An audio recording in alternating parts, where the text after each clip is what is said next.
Bonjour à tous, très heureuse de vous revoir. Ces dernières années, les touristes affluent littéralement vers la province de Fuyeno Centre. Que ce soit au printemps, en été, en automne ou en hiver, les paysages y sont toujours à couper le souffle. La province regorge de sites touristiques qui ne demandent qu'à être visités, tels que l'église de Manglang, la tour Nha, le phare de Dai Lang, le récif de Dadir et le golfe de Vũng Rô. Dans le focus de cette semaine, nous vous présentons deux des sites subventionnés, la tour Nha et l'église de Manglang. Mais tout d'abord, place à l'actualité de la semaine.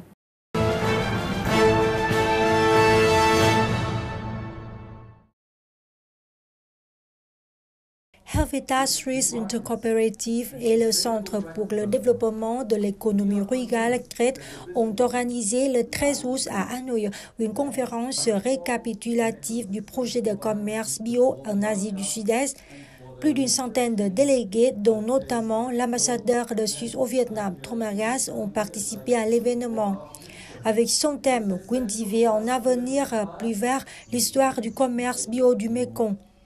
La conférence marque une fin réussie pour une initiative de 8 ans financée par le secrétariat d'État à l'économie, Secosus, avec un budget de 8,5 millions de francs suisses, soit environ 10 millions de dollars. Ce projet s'articule en deux phases et se concentre sur la conservation de la biodiversité grâce au commerce durable des produits qui en sont issus.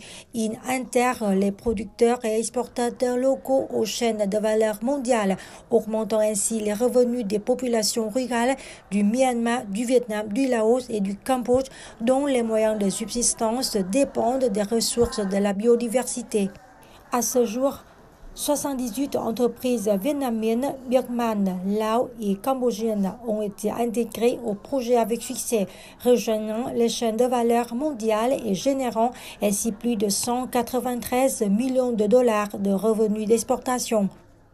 Le projet a en outre amélioré les conditions de travail, créé des opportunités d'emploi et les accru les revenus des personnes vulnérables dans les zones reculées, en particulier les femmes de différents groupes ethniques.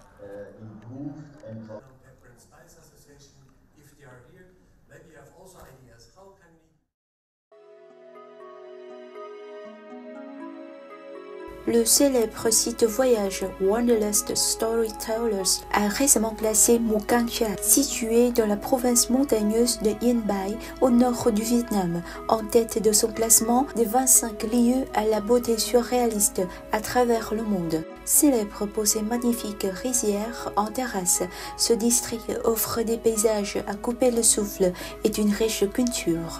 Ces terrasses vert émeraude, sculptées dans les flancs abrupts des montagnes, créent un paysage vivant qui se transforme au fil des saisons, explique Wanderlust Storytellers. Le site recommande le mois de juin comme le meilleur moment pour admirer ce paysage époustouflant et confirme la position de Mukang Chai comme l'un des plus beaux endroits du Vietnam.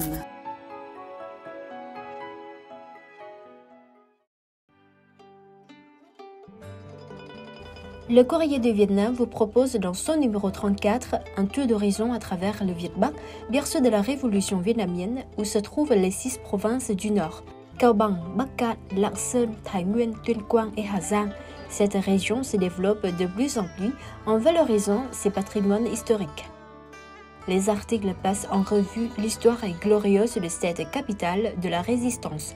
En effet, le Viet Bắc a eu l'honneur d'être choisi par le parti, le gouvernement et le président Ho Chi Minh comme base révolutionnaire pour diriger l'insurrection générale et la résistance contre le colonialisme français.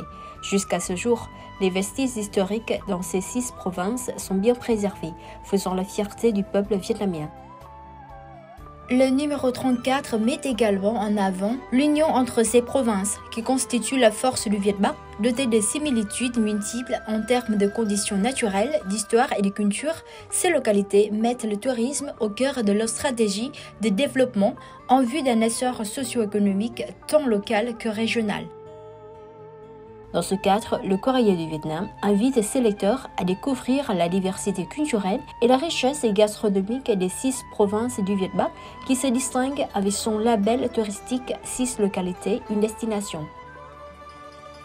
D'autres articles intéressants sont disponibles dans l'hebdomadaire Le Courrier du Vietnam numéro 34 ou sur notre site web lecourrier.vn.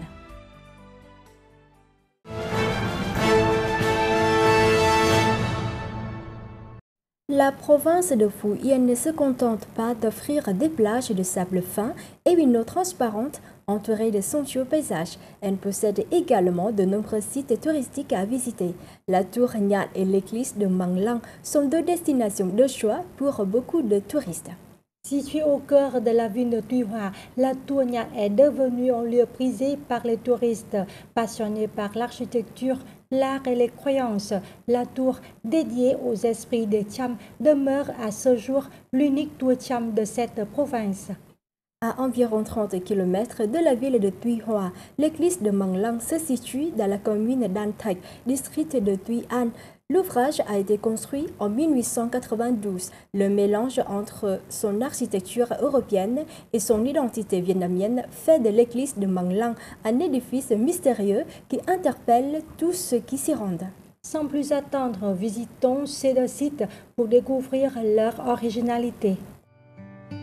Phu Yen ne se distingue pas seulement par ses destinations touristiques ou ses magnifiques plages poétiques, mais aussi par ses innombrables constructions architecturales, spirituelles, uniques, sur au plateau sauvage, envoûtant et bien d'autres paysages. Classé monument national spécial en 2018, la tour Nhat symbolise de la brillante culture Cham d'autrefois et fait partie des anciens complexes de tours les plus visités par les touristes. La tour Nhat a été construite à la fin du XIe siècle par les Cham sur le versant est du mont Nhat à une altitude de 64 mètres au-dessous du niveau de la mer. Ce site, situé dans la ville de Tuy Hoa, est une construction architecturale emblématique des anciens Cham. Depuis la tour, on peut observer toute la ville de Tuy Hoa. La tour Nhat, accompagnée des légendes qui l'entourent, reflète le processus d'exploration de la terre de Phu Yen par le peuple vietnamien, l'interférence culturelle et la solidarité entre les habitants de l'ethnie Kinh et ceux de l'ethnie Cham dans le passé comme dans le présent. La tour Nhat est une combinaison parfaite entre la technique de construction et l'art de la sculpture. La hauteur totale est d'environ 24 mètres. La partie la plus impressionnante est la base de la tour, une grande structure solide profondément ancrée dans le sol, qui soutient le corps et le toit de la tour. Les rangées de briques supérieures sont construites en retrait par rapport à celles inférieures, se rétrécissant progressivement selon un ordre déterminé et se concentrant à la base de la tour. Le corps est conçu sous forme carrée.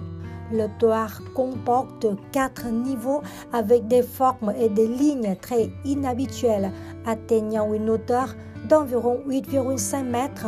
Vu de loin, le toit ressemble à une fleur sauvage ou à une flamme hivernale, symbolisant la divinité et l'éveil spirituel dans la vie des gens.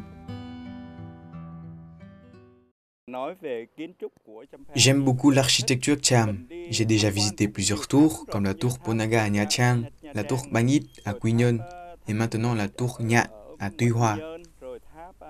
J'aime beaucoup en apprendre sur la culture Cham. Je trouve que l'architecture des Cham est très impressionnante, car les habitants de cette ethnie ont su construire de telles structures il y a très longtemps et nous pouvons encore les apprécier aujourd'hui. La tour Nhat est l'une des rares tours Cham encore en activité pour le culte de la déesse Ponagar, également connue sous le nom de Thiniyanar. La statue de Tiniana est placée sur un socle en pierre de grès rare à l'intérieur de la tour. Selon la légende, la Sainte Mère Tiniana est une divinité qui gouverne les plaines et les montagnes de cette région. Elle est descendue de nombreuses fois sur terre pour aider les habitants à obtenir de bonnes récoltes.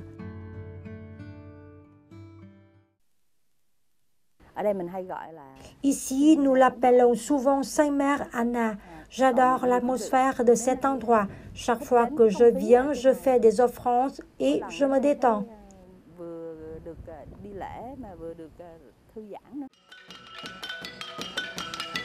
Avec ses valeurs historiques, culturelles et architecturales, en 2018, la Tonia a été classée monument national spécial.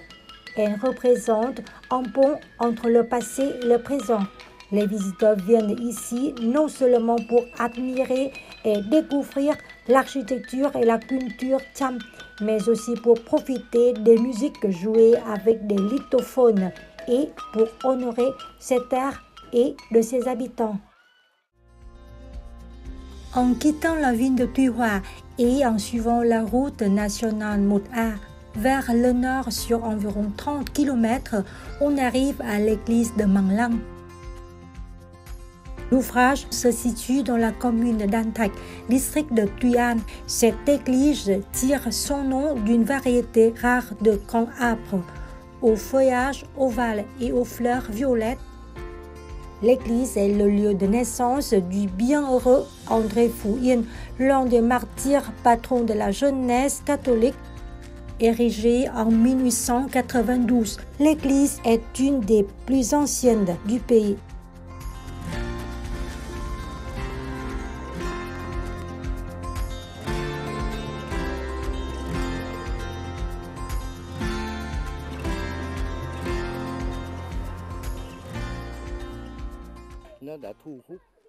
L'église de Mang Lang attire de nombreux touristes. En venant ici, les visiteurs admirent les caractéristiques architecturales uniques de cette cathédrale. Elle ressemble beaucoup à une miniature de la cathédrale Notre-Dame de Paris et à la cathédrale de Hanoï. L'église s'étend sur une superficie de quelques 5000 mètres carrés. Au sommet de l'ouvrage se trouvent deux hauts clochers avec au milieu une grande croix. La cathédrale est typique du style gothique ancienne et impressionnante.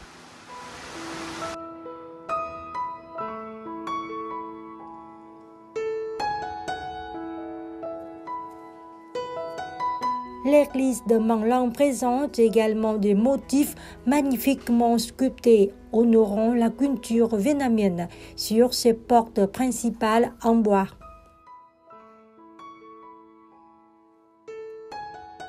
Mang Lang conserve toujours aujourd'hui le livre Catéchisme divisé en 8 jours avec la traduction vietnamienne Phép giảng 8 ngày, le premier livre en quốc ngữ ou écriture romanisée de la langue vietnamienne, imprimé par le missionnaire Alexandre de Rhodes en 1651 à Rome.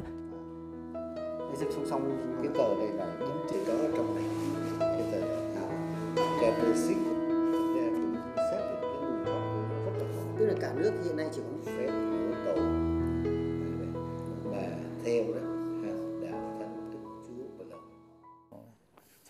L'église est très vieille. En venant ici, j'ai trouvé beaucoup de solennité. Dans l'église est conservé un trésor, une ancienne Bible traduite en Trung Quốc ngữ, écriture romanisée du vietnamien. Je suis très ému et reconnaissant envers ceux qui ont préservé cette Bible jusqu'à ce jour. Mang Lang enchante les visiteurs par son exceptionnel état de conservation, son architecture gothique, ses vitraux chamarrés et son jardin verdoyant. Avec plus de 130 ans d'existence, l'église reste une des principales attractions touristiques de la province de Phú Yên. Si vous avez l'occasion de vous rendre à Phú Yên, cochez ces deux adresses, la Tonia et l'église de Mang Lang. Vous ne serez pas déçus.